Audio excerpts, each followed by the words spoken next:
Hello friends, అందరికీ శుభోదయం. ఈరోజు టేస్ట్ బడ్స్లో మనం చేసుకోబోయేది రవ్వ పులిహోర. ఇంకా లేట్ చేయకుండా స్టార్ట్ చేద్దామా? ముందుగా స్టవ్ ఆన్ చేసుకొని ఒక కుక్కర్ గిన్నె పెట్టుకొని అందులో 2 గ్లాసెస్ ఆఫ్ వాటర్ యాడ్ చేసుకొని కొద్దిగా సాల్ట్ని కూడా యాడ్ చేసుకొని ఇలా నీళ్ళని మరిగించుకున్నాం.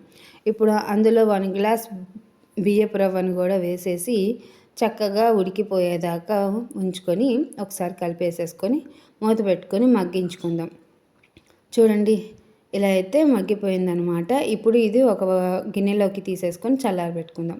ఇప్పుడు స్టవ్ ఆన్ చేసి కడాయి పెట్టుకొని ఆయిల్ యాడ్ చేసుకొని అందులో ముందుగా సిద్ధం చేసుకున్న పోపు దినుసులు, అలాగే కొద్దిగా జీడిపప్పు, తర్వాత అవి వేయించేసుకోవాలన్నమాట. ఇప్పుడు అందులో ఎండుమిరపకాయలను కూడా వేసి కొద్దిగా పసుపు, అలాగే కొద్దిగా ఇంగువను కూడా యాడ్ చేసుకొని చక్కగా కలిపేసేసుకొని ఇవి వేగిపోయింది.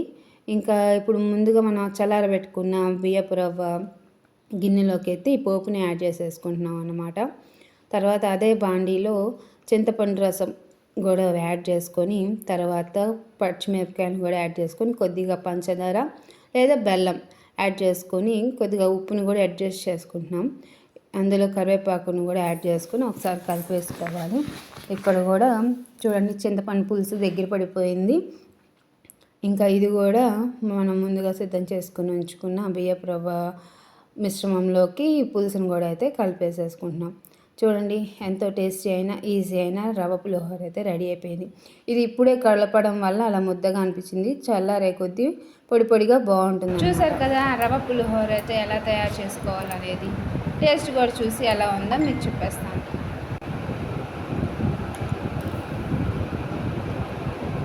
చాలా బాగుంది ఫ్రెండ్స్, మీరు కూడా ఒకసారి ట్రై చేయండి. చాలా బాగా నచ్చుతుంది మీకు కూడా. ఇక్కడ మా అమ్మాయికి టేస్ట్ చూపించాను, తను కూడా తింటుందన్నమాట. చూడండి, తను కూడా బాగుందని చెప్తుంది. చూసారు కదా రవ్వ పులిహోర అయితే ఎలా ప్రిపేర్ చేసుకోవాలనేది. కాబట్టి ఇలాంటి మరెన్నో రెసిపీస్ కోసం ఇట్లాగే మా ఛానల్ని సబ్స్క్రైబ్ చేస్తూ ఉండండి. Please support this channel, like, share and subscribe. Don't forget to comment.